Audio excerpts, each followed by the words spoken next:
എന്റെ ഇപ്പോ 2000 രൂപ എടുക്കാനില്ല. പിന്നെ എന്താ ഉണ്ട്? നുള്ളിപ്പെറുക്കി അവർ 500 രൂപ കാണും. എന്റെ പട്ടിക്ക് വേണം. മര്യാദക്ക് 2000 രൂപ എന്റെ കയ്യിൽ എണ്ണി തന്നില്ലെങ്കിൽ അതിന്റെ പ്രത്യാഘാതകം. പ്രത്യാഘാതം മേഘം എന്നുള്ളതിന്റെ ഇയാളെന്നെ പഠിപ്പിക്കൊന്നും വേണ്ട. പ്രത്യാഘാതം അത് ഭയങ്കരമായിരിക്കും. എന്തും നേരിടാൻ തയ്യാറായിട്ട് തന്നെയായി ഈ നാടകത്തിൽ ഇറങ്ങിത്തിരിച്ചിരിക്കുന്നത്.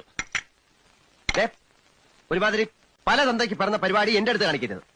തൽക്കാലം പല തന്തയുണ്ടെന്ന് വിചാരിച്ചേക്കാം. ഞാൻ പോവാന്ന്. അതെ, കുറച്ച് പതുക്കെ പറഞ്ഞാലും കേൾക്കാം. പിന്നെന്താ ഞെട്ടാത്തത്? സാധാരണ ഇത്ര നിസ്സാര കാര്യങ്ങൾക്ക് ഞാൻ ഞെട്ടാറില്ല. ഓഹോ, പിന്നെ ഞാനങ്ങനെ വെറുതെ പോകുന്നൊന്നും വിചാരിക്കണ്ട. ഈ വിവരം മുഴുവൻ ആ മൂപ്പിലാനെ കണ്ട് ധരിപ്പിച്ചിട്ടാ ഞാൻ പോവും. ഒരു ചാൻസ് കൂടെ തരാം. 250 250 ഉറപ്പിക്കുന്നോ?